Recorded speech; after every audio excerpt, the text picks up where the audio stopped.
I made a little loop around Florida, and it just happened to coincide with the pandemic. And if you actually Google my name, Florida Man does come up. So you're talking to one of those Florida men that we make fun of. So John, I think just click this right here and we'll move forward.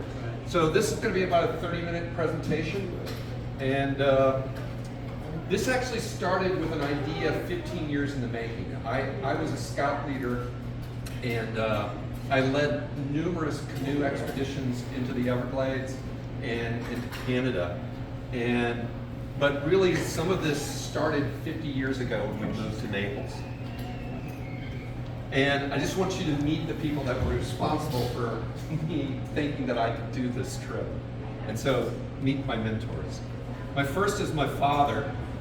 Dad passed in June at 88. He was a Marine Corps pilot. He was retired from the Marine Corps and taught at Naples High, brought the first computer system into Collier County. And actually the reason why I entered the software industry today is because of my father. We fished all the time. He would wake me up in the middle of the night, so we'd head down to Gordon Pass, fish the pass there, fish the Snook Lights and Port Royal. And he also, his Evinrude was a little finicky, and I remember one trip we went out to some grouper reefs, boat failed, and we sailed back to Naples using the Bimini. We both joined the Civil Air Patrol, and Civil Air Patrol back in the 70s was really the way for boaters to be rescued. If you had engine trouble, the Sundown Patrol was the flights, nightly missions that we located boaters. Dad and I had like 5 minutes of fame back around 73 when we located 4 anglers hanging off a boat going out Big Marco Pass, called it in. Dad was a CFII, which is a certified flight instructor for instruments. I got my pilot's license, and then later on, I got my instrument rating and started flying around for my business. The next person is my wife, who's sitting right here. You may not expect this, but this is a world traveler who did not glamp it, but she backpacked. I met her after she just finished a loop that started in Egypt, went to Tibet, included Taiwan, and I think Korea. And she speaks, or has spoken Mandarin. She was one of the first students to go to China and learn in Beijing when they were still running around in the mouse suits and they had the red books. So she's really been my muse for a lot of this. Our first kayak was Jen's kayak. I had an Old Town canoe that if I caught a big fish, I would always end up in the water with. And but I loved fishing from it. Both of our boats got stolen, and then we both basically upgraded. Jen got a Kestrel Kevlar, and I got a Wilderness Systems Tarpon 140, which I still own today. Outfitted it with all the fishing gear, caught big tarpon in it, lots of fishing stories, but that's not really why I'm here today. Okay, fair enough. So when we would start kayaking, Jen's idea was to get out in the surf, crash through waves, just tackle it. My idea of fun in the kayak was to stake out on a point, rug some structure, maybe a pass, and fish all day, and not move. That was my idea of fun. And then something happened. That's her with a bull shark, but we would have dates where we would go out fishing. So that was a lot of fun. Really, the last thing that really influenced me was my 5 sons. Scouting really became integral to our family culture. And what my father did when I was a kid was we started camping down in the 10,000 Islands before there was the national park system or the permit system. So a group of teachers and their sons, we would take our boats out of Everglades City, Chokoloskee, try not to get stuck in the navigating out of there. We'd get out to Indian Pass, and we found a key there that we ended up calling it Indian Key. And so it was like the foundation of my comfort in the Everglades. And so as a scout leader, I wanted to give that same experience to my scouts and my sons. So many trips to Cape Romano, Panther Key, and Pavilion Key were all common destinations.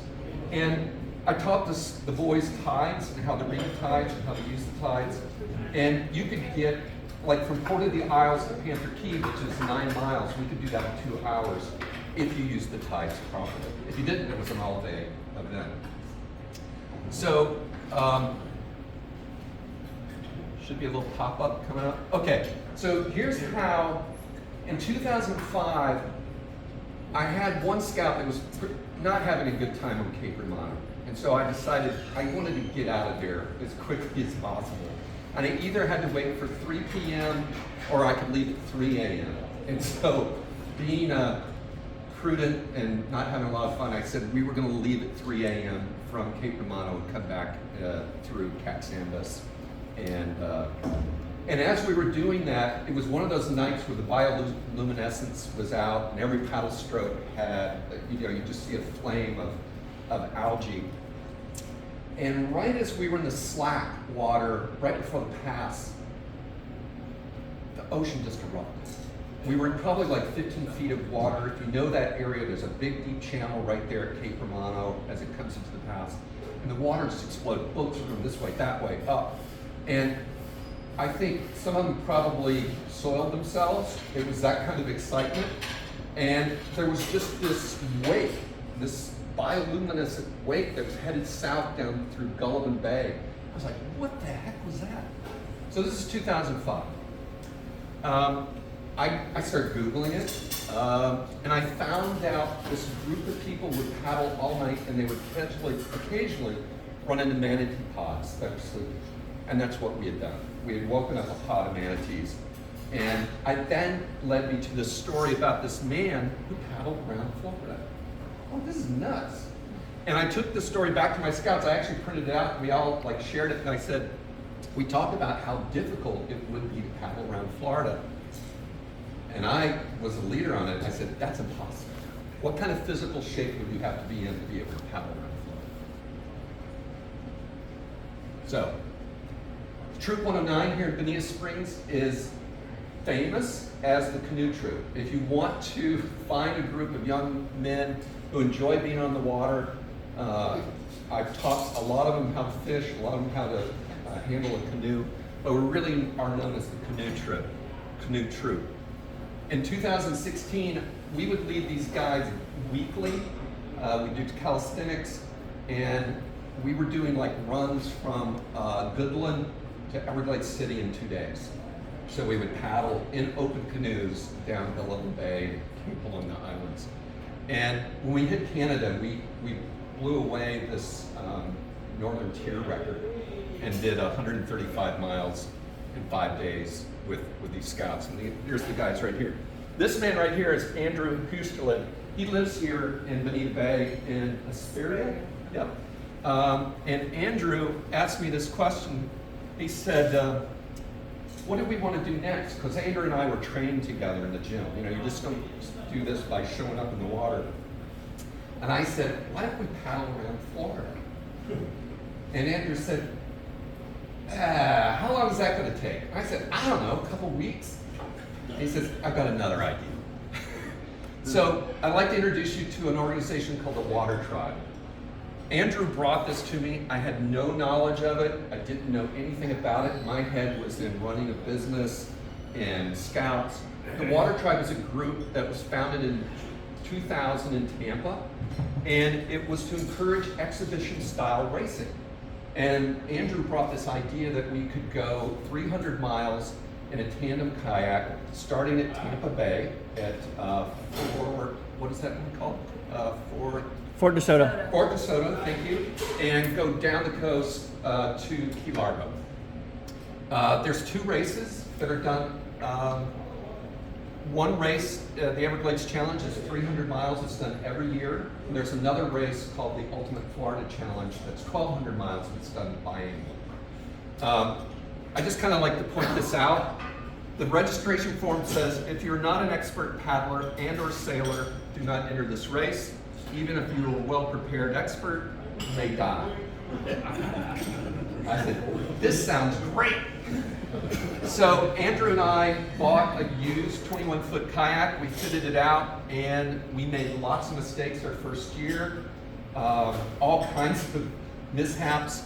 But we finished on time, and for that we got a wooden paddle about this big and a little alligator tooth, a little alligator tooth about this big and a little shark tooth about that big. We were both hooked. Now, the rules of this. This is an unsupported expedition style race, meaning that once you start, you get no help. You get no help from your wife. You get no help from anybody else. It is up to you. If something breaks, you fix it or you're disqualified. So it's truly meant to be an expedition style race. The other rule is there's 5 classes of boats. Each class of boat goes from monohulls down to kayaks. And the idea is that the qualifier for this, if the boat has to be launched from the beach by the crew. So you can't have like a huge boat that it's got to start at the high water line and you got to move it into the water. This race starts in March again, and I'll be racing that. There's checkpoints and deadlines. You've got to get to certain places at certain times, and if you don't get to those checkpoints within the first 300 miles, you're disqualified. You decide where you camp. It's not like there's a designated camping spot. They don't say, okay, you're going to camp here, you're going to camp here. That's totally up to the captain. Some of the folks on sailboats sit forward. Kayakers, we sort of need to stop and rest and camp. You can't stash gear. In other words, you can't bury a bunch of gear somewhere or food. You've got to carry everything you need. Each boat has a GPS device, so there's a spot. If you go to watertribe.com, you can actually watch this in real time when the race is going. Every 10 minutes, the racers' spots enumerate where they are. I found this on the web. There you go. Each member wears a PLB, and the idea is that if you have to ditch, you can hit that PLB. Now, one kind of interesting rule, and this is really kind of the spirit of this race, is once you're underway, racers can help other racers. So if you come across someone who's disabled or maybe needs help, you can give them assistance and even help them repair their boat. So after Andrew and I did it, we both teamed up with our sons. Andrew did it with his sons. I did it with my son, Max. We finished 2 times, and or we competed 2 more times. And I decided that I was kind of getting a little bit long in the tooth and wanted to kind of wrap up my scout career. And I thought, why don't I paddle around Florida solo, kind of do this as a fundraiser for the scout troop here in Bonita, and I would raise money for the troops that would be there long after I was gone. I then enlisted a really well-known Bonita resident, David Southall. David was a curator of Collier County Museum. He was a Vietnam vet, an NRA instructor. I think that's the best way to put it, Bob. And he was also an accomplished writer and historian. And I said, and he was very involved in scouting. And I said, David, would you be my public relations for this event and help me do it? And he said, absolutely. And off we went. We started a big campaign. So the special rules for this 1,200-mile Ultimate Florida Challenge.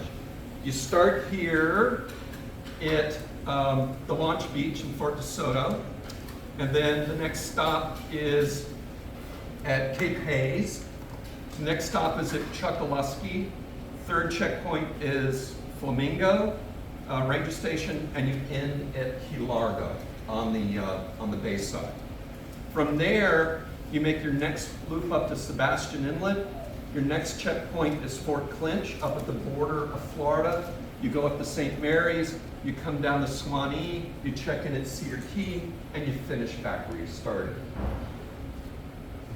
One thing that's kind of unusual is that there is a 40-mile portage across the top. And so whatever you're going to do across the top has to be in the boat when you launch. It has to be in the boat when you launch, and it has to be in the boat when you finish. So whatever rig you're going to use to finish, it has to be in the boat when you launch. I'm now going to talk about gear, boat, all that stuff. So 89 pounds of gear. This is everything, including the wheels. You can see them right here.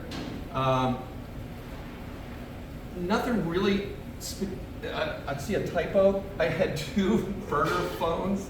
I didn't take a sleeping bag. I didn't have room in this kayak.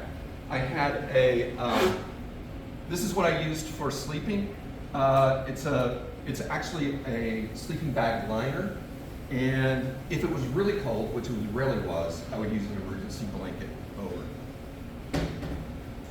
Food, basically the way that this worked is I would be resupplied every 300 miles.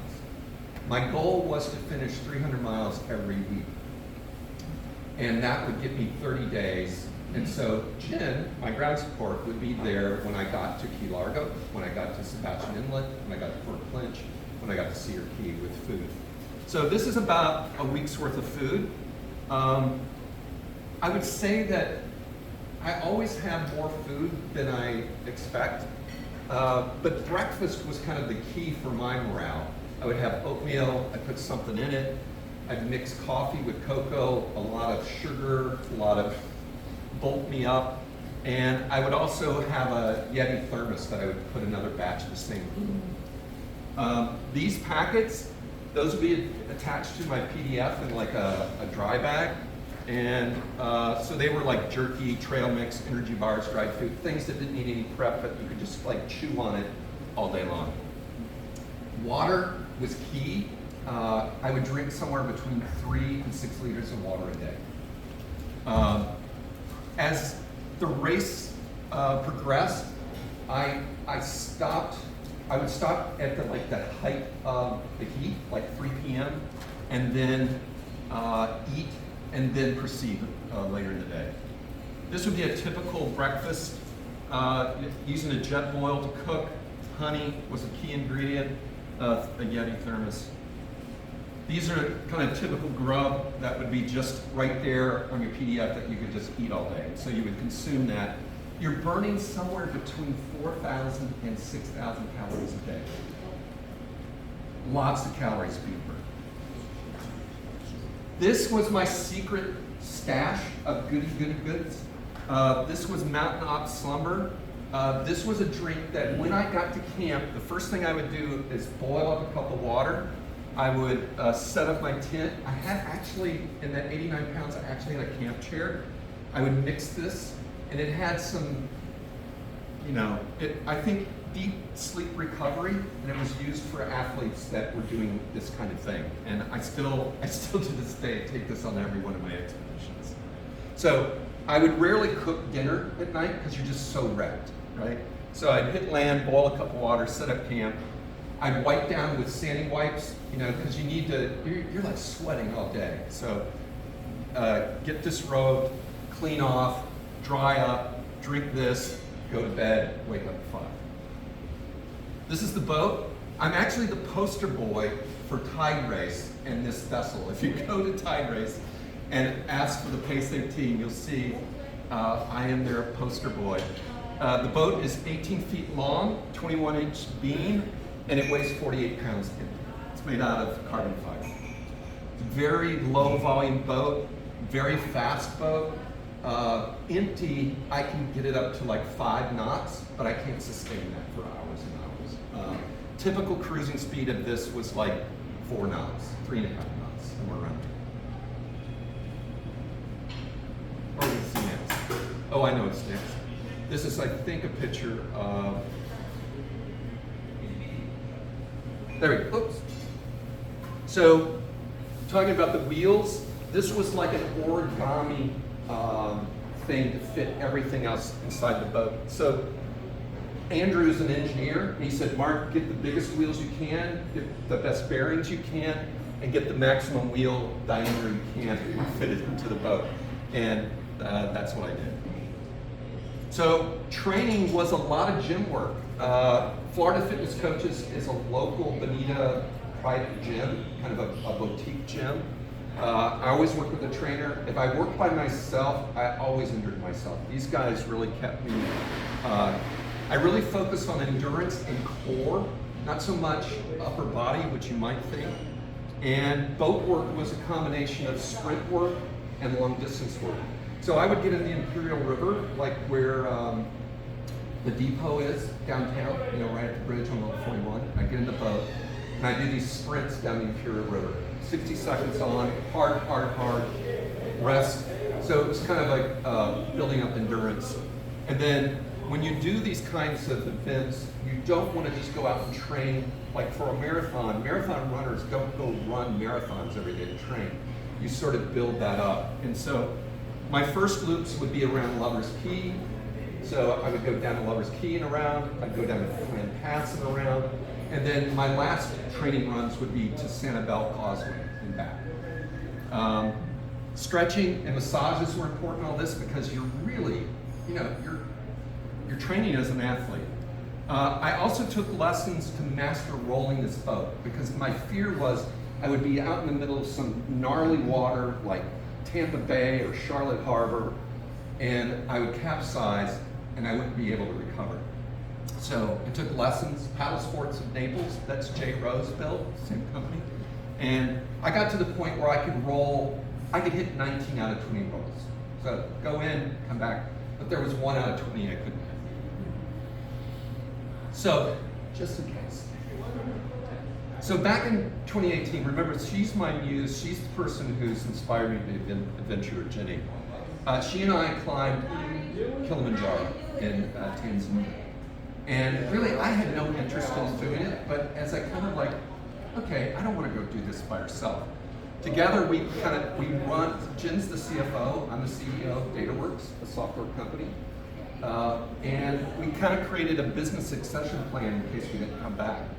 We worked with our CPA, our corporate attorney, and employees for a worst case scenario. And before I launched on this trip, we still had that succession plan, and I appointed our COO as the interim CEO of DataWorks, because that's been gone for a while. And let's face it, who has the ability to go off for 30 days and go do something like this? Not too many people. This is the saddest point of this presentation. Right before the race, David Southall grew ill. This was right before the pandemic. It wasn't COVID, but he died from complications from a brain hemorrhage. His wife, Susie, asked me to be his master of ceremonies at his celebration of life. And she also asked me to take some along with his cremated remains with him. So he's not on the official record books, but he was entered into a race as Storm Surge. David was a curator at the museum and he wrote lots of letters to the editor, and Storm Surge was his pen name that he protected his anonymity. So David went along with me with all the gear, and we didn't have long conversations, but every once in a while I would think about him being there with me. So that whole plan for this being a fundraiser went out the window. That didn't happen. And I just wanted to show you this. Because I was a pilot first, I put myself as the commander, Mark Cecil, Scoutmaster Troop 109, and the first officer was David Southall, rest in peace, and my admiral, Jenny Cecil, my love and my life. So let's get into the race. It's known as the most difficult and toughest race on the planet. I don't know if it is or not, but that's how it's marketed. Come on. It's thinking. I think this next one has a lot of animation, so it's going to take a minute. So, okay. So in 2020, 104 vessels started. That was a very tough year. Weather has so much to do with success on this. And it was considered at the time the toughest in the 20 years. 2 years later though, 2022, I competed. I did not finish because the weather was so bad, so it was even worse. Of the 104, 54 finished the first leg. And that year we had a fatality where a sailor without his PFD on must have had some kind of health event, went overboard, lost at sea, never recovered, but his boat and his PFD was found on his boat.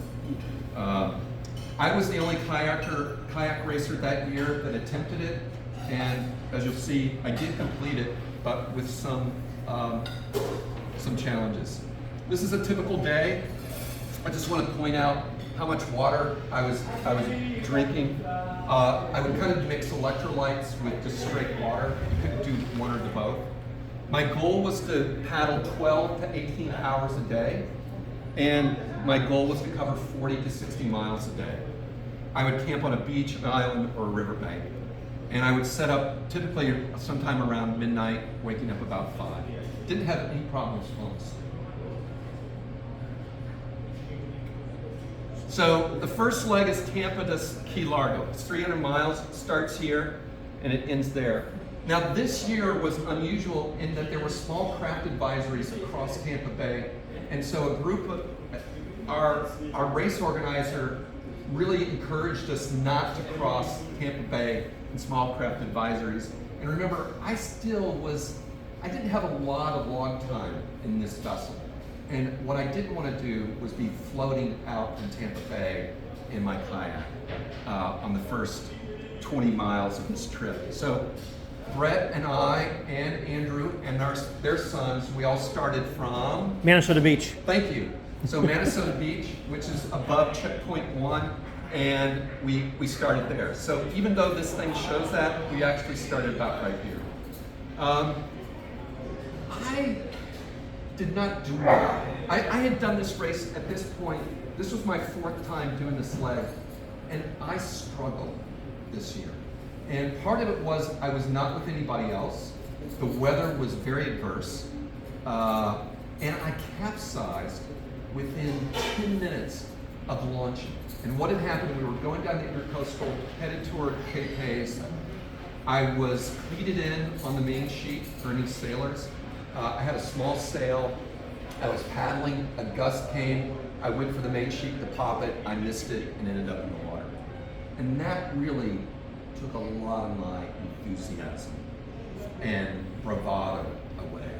And I then ended up spending a day waiting for the weather to settle down on Charlotte Harbor, because it was a washing machine out there. If you've ever been in a boat out there when you got winds and tides going different directions, it's just a washing machine. And so I just holed up in the lee of some shrubbery or a mangrove for a day, waiting for that to settle down, and then set out. My longest leg of that trip is I went from Picnic Key, which is right at Sanibel, all the way to Coon Key, which is at Goodland. That was a 60-mile day. It started at like 5 in the morning. I took the outgoing out of Sanibel, came in at Marco, passed the incoming, went through there, Goodland, and Coon Key is just outside of there. That was my longest day. I made a tactical mistake. We had dinner together, and I got distracted, and the next morning I thought I was hitting the incoming tide for Everglades City, and actually I needed it for Indian Key, and I was reading it for Everglades City, and I made a mistake, and I lost 6 hours sitting right here under my tarp waiting for the tide to change. Tides are key for this kind of race. There's like 5 gateways that you have to get right, and if you don't, you're just struggling.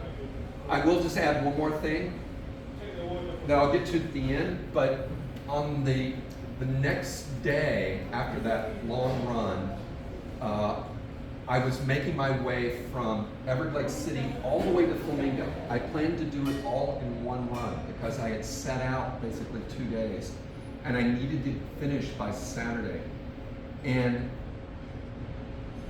I basically capsized again because I had my foot out of the cockpit.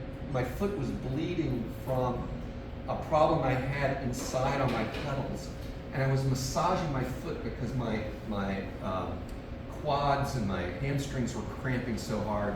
I was massaging my foot when another gust hit me, and it shorted out all my spot devices and tracking devices. So Jen lost track of me for a day and a half. She didn't know where I was.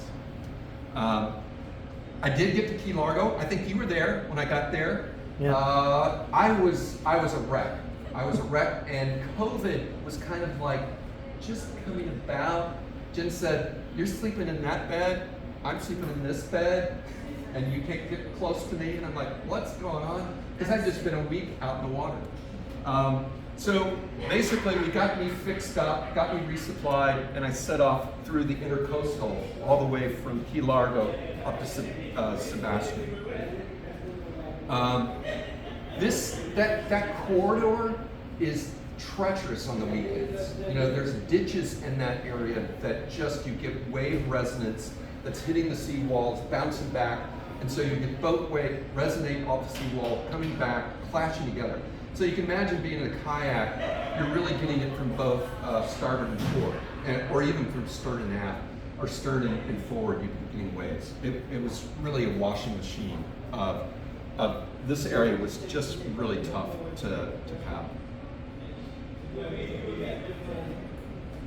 Next.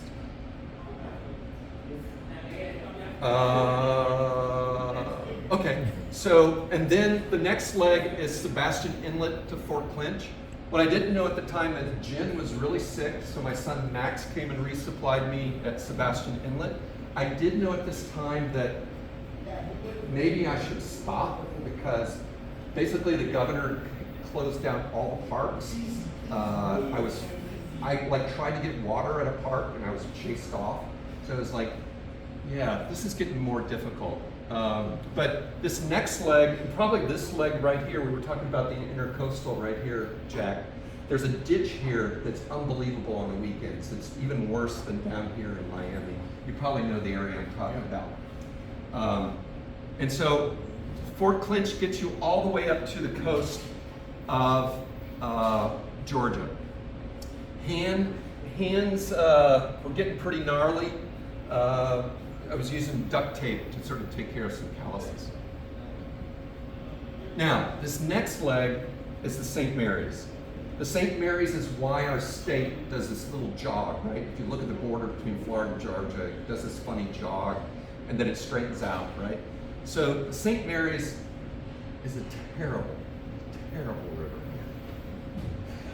The first 35 miles of it, you cannot camp anywhere.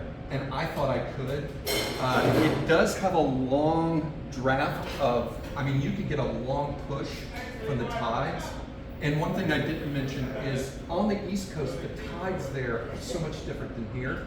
If you can time a pass where you're coming into the pass on the outgoing and hit it, and then get it on the incoming, you get like a free ride for like 4 or 5 hours. So when I say free ride, you're still paddling, but you could really time long runs. And so my goal coming up the coast was to really hit those big passes on the incoming and outgoing. But the St. Mary's, there was no place to camp. I finally, at 4 o'clock in the morning, found a boat ramp where I pulled up and just collapsed. The next morning, like 3 hours later, I woke up and I realized I was laying in dog manure. But I didn't care. I was that tired. And then the St. Mary's had a lot of deadfalls. A big storm had come through. Probably one of the most bizarre things was right before, it was right here. The whole Florida was shut down, and I was going underneath 95, I guess. And a Coast Guard helicopter came right nose to me. I'm like, this is kind of weird. So, I gave them a good salute, and then they kind of waved off, and a huge squall came through, and I just hunkered down in my boat. It was the only time I was really exposed to the weather. I took my emergency blanket and actually headed back to a place I thought I could land, warmed up, and then continued. This was for 90 miles, it was some of the most difficult part because I was having to get out and portage around a lot of deadfalls. And then when I got to, what was the name of this place? St. George. This was St. George. So now I take the boat out, put it on wheels, and I start 40 miles overland to Fargo. And this I basically wore, I took a backpack harness strap, made it kind of into kind of a horse collar, that was around my waist, and some rickshaw handles. You can sort of see, and sort of carried it like this and walked 40 miles with it. I suffered from shin splints on this, and one of the most amazing things was the bearings on my tires kept coming out. So there's the bearing, there's the tire, and I was using super glue. I was using my K-bar to hammer them back in. This happened not once, but like a half a dozen times. The roads had little speed bumps along the side, and I'd go along those, like wake up, you're like drifting off the road, and I had to hammer those back in. Now, after I got off and made the portage, it was the Suwannee River. So you start at the top of the Suwannee River and make your way down to the Gulf of Mexico. At this point, I'm just keeping the wheels on the back of the boat because I'm having to do so many portages. And the Suwannee has the only class 3 rapids in Florida. And so I could have run that, but if I made a mistake, the race was over, maybe I was dead. So I just went around it, and that's a pretty cool shot. And then Cedar Key was closed. We couldn't go there. The island was shut down. No one could go there. So they made a special rule that Jen could resupply me on the Suwannee River. And by the time I was here, I was one with this boat. I could come up to this dock. I remember coming up to this dock. I popped my spray skirt. I stood up in the boat and then just stepped onto the dock. I had that much core strength and that much confidence in the boat and myself. But compare that to where I was at the beginning. I was capsizing, within the first 5 minutes. One of the most amazing things was this last leg. This is Crystal River. Yeah, Crystal River nuke plant. I actually was paddling around this. This was the only time that I was without sight of the coast. I was 7 miles offshore because to make that elbow turn there, I could either hug the coast, no place to camp, or I could just make a beeline straight across. And so I did that. 2 fishermen came up and they asked, "What the heck are you doing out here?" Because they knew I wasn't from there. And these guys took that picture and told me where a campsite was. I told them what I was going to do. They said, "What? Where are you going?" I said, "Well, I thought maybe I could camp on this beach." And they said, "You'll get run off. Go to this little island." So this was like one of the first times I had assistance from someone who'd given me local knowledge. And again, the weather was really bad. This should have taken like 2 days. It took like 5 days to get from Cedar Key down to here because the wind was so bad. I think I had like 15 or 20 knot headwinds for 3 days. This picture Brett took, this is, I forget where this is. It's in St. Pete. But it's almost like I'm in a cathedral here, and it was like this torrential rainstorm. I'm like 3 miles from the finish, I think. Yeah. And I hear this lunatic yelling at me across the bridge going, "Ah!" And I looked over, it was Brett there, and he took this picture, and it's just, for me, it's just a beautiful picture. So here's the aftermath. I lost 16 pounds, I capsized 3 times, I lost 2 GPSs, my 2 tracking devices failed, 1 cell phone wheels, air mattress failed, my stove failed, I had 4 matches left at the end, my rudder failed, my feet were a mess, and it took me 42 days, not 30. I had 3 weather hold days in tents where I did nothing. I just sat in the tent for 3 days. And then I had 4 recovery days in hotels because I could.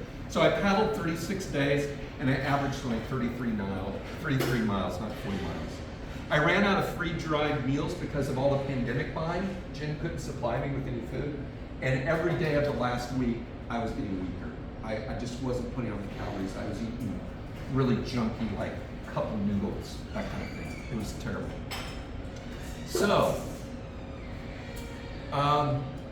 So just how this kind of fit into the pandemic. On day of 9 of the race, the organizer of the race said, "I want to give you your money back, I'm canceling the race." Now I was 62 at the time. I had trained pretty intensely for 9 months. I didn't think I was going to be in better shape at 64. I'm 65 now, and I suffered from childhood asthma. The reason why we moved to Naples is growing up in central Kentucky on a cattle farm, I would go out, and I basically couldn't ride my bike around our driveway without wheezing. So moving to Naples had a lot to do with health reasons. So kind of like looking at the asthma, looking at this thing as respiration, maybe we should just keep paddling. And so Jen encouraged me to keep going. The funny thing was, I talked to the interim CEO, and DataWorks had bought the boat as kind of an elaborate advertising scheme, which didn't work out. But I actually got, on day 20 of the race, Chuck sent me a furlough letter letting me know that I and many of the other employees of the company were being furloughed because of the pandemic. It all kind of worked out. I did love it though. So, yeah, and they had applied for emergency loans to meet payroll, like many American companies do. So, I think I've gone a half an hour, John. Yeah, great. I have a few more. Is an overnight? Huh? Is each of those stops an overnight? Sir? Is each of those stops on there an overnight? No, they could be, they may not be. They may not be. There was a requirement that I would press the spot indicator to let me know where I was. So I don't think each one of those are just tracker buttons. Yeah. These are just resolution buttons. Yeah. So I can stop there. I do have lessons learned that if you guys want it, or we can just stop there and call our quits. It's your call.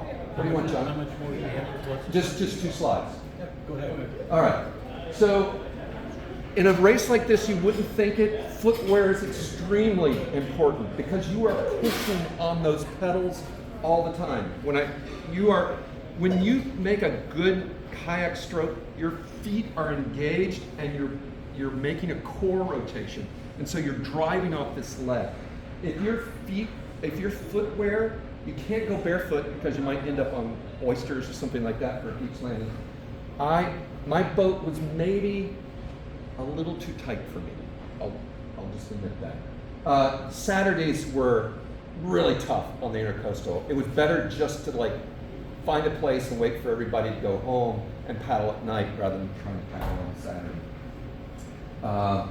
So St. Mary's. So camping solo. Here's something I didn't expect. I've been camping, at this time, I've been camping for 50 years of my life. I never camped solo. It's a whole different experience because now you have to make decisions on safety, on how are you going to do this if something goes wrong? What if you break a bone here? So you kind of make different decisions about how you're going to portage a boat when you could be the person that's breaking a leg. And not, I was trained in wilderness first aid. That's not going to help me much in something like this if you're solo. I considered myself really good at rolling a kayak. But situational reality, the situational awareness that's required to recover, because when a capsize happens, you're not expecting it. Because you were expecting it, I could have shifted a hip or something like that. So whenever these capsizes happen, I was first shocked, next embarrassed, and crud, can I recover from this? And there's nothing like, so even though I was trained to do this, I never recovered successfully from just a paddle stroke. I had to self-rescue, which involves getting out of the boat and doing something. This was an interesting thing. When my electronics failed, my GPS has failed, my cell phone failed. Maybe I still have the cell phone. I just was down to a compass, my watch, and a chart. And it took me right back to my student pilot days of flying.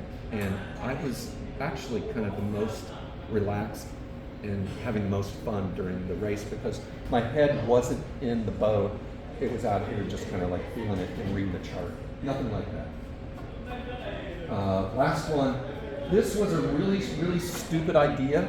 I decided to make this foot plate that I could, because if you've been in a touring kayak, your feet are in a V formation like this and you're pushing foot pedals.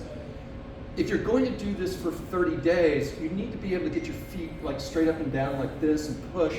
So I made this foot plate and it was a disaster. It really caused all kinds of trouble for me. It's really the reason why I capsized off Lost Man's River.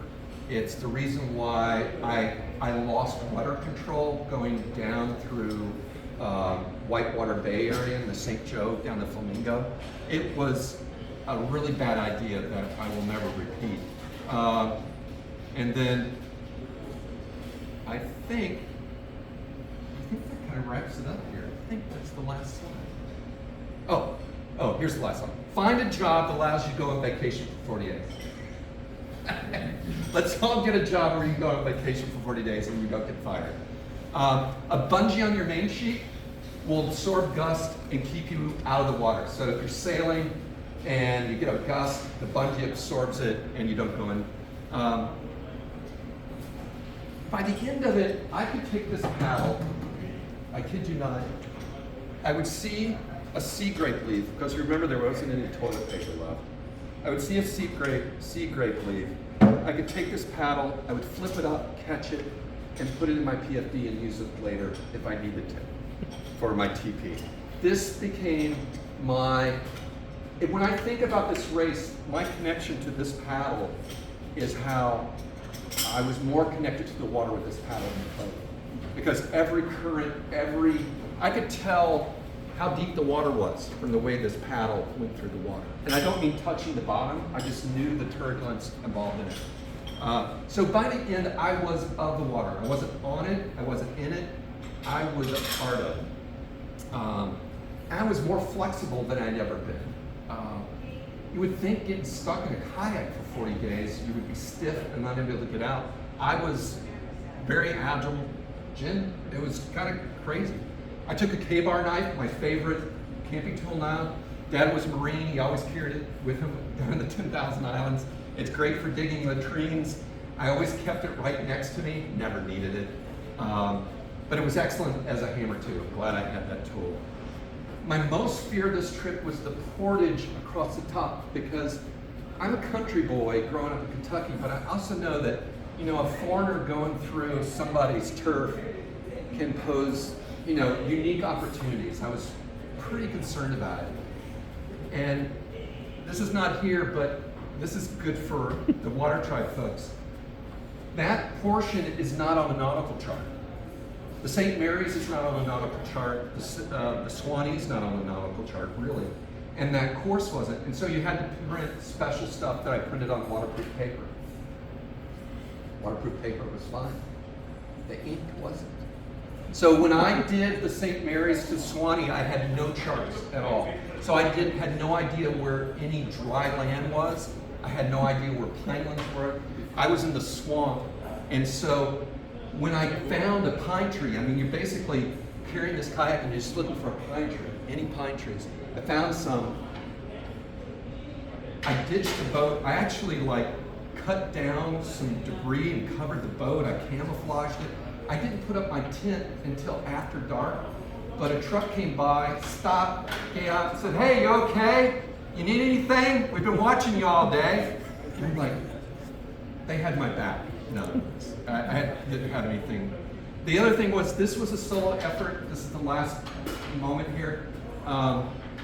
So many people offered to help, but the person that kept telling me to keep going was my wife, who could have easily asked me to come back and help run this company as it was falling apart.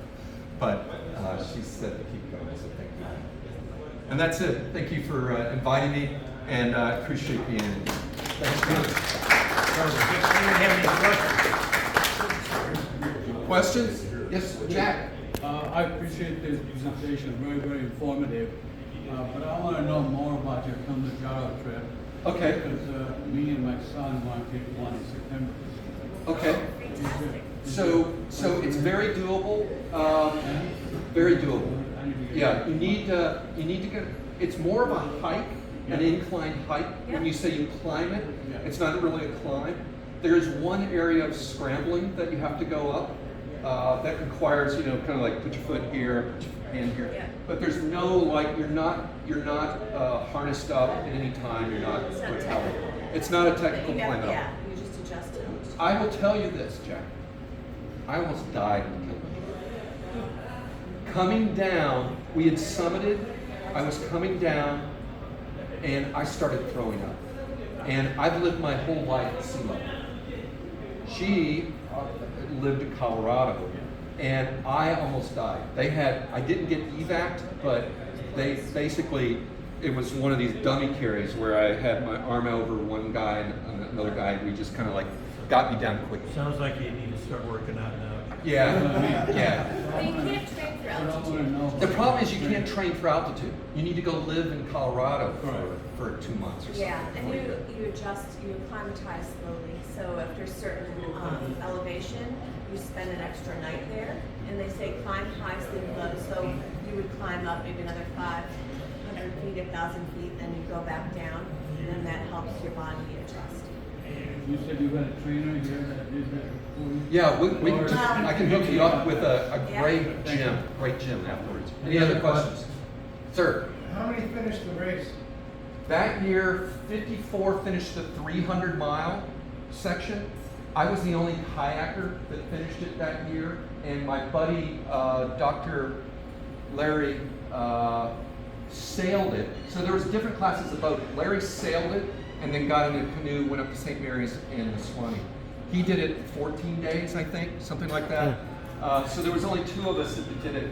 This year is the year for the 1200 again, but no one's doing it. Right. Imagine Do it that. again? I do plan to do it again, but not this year. How many people could say they've certainly navigated the state of Florida? At that time, I was the 13th person. I thought maybe you were the first No. in the land. No, I know. 13 people have done it before me. Any other questions? Thanks. I didn't fish at all. Thanks, Mark.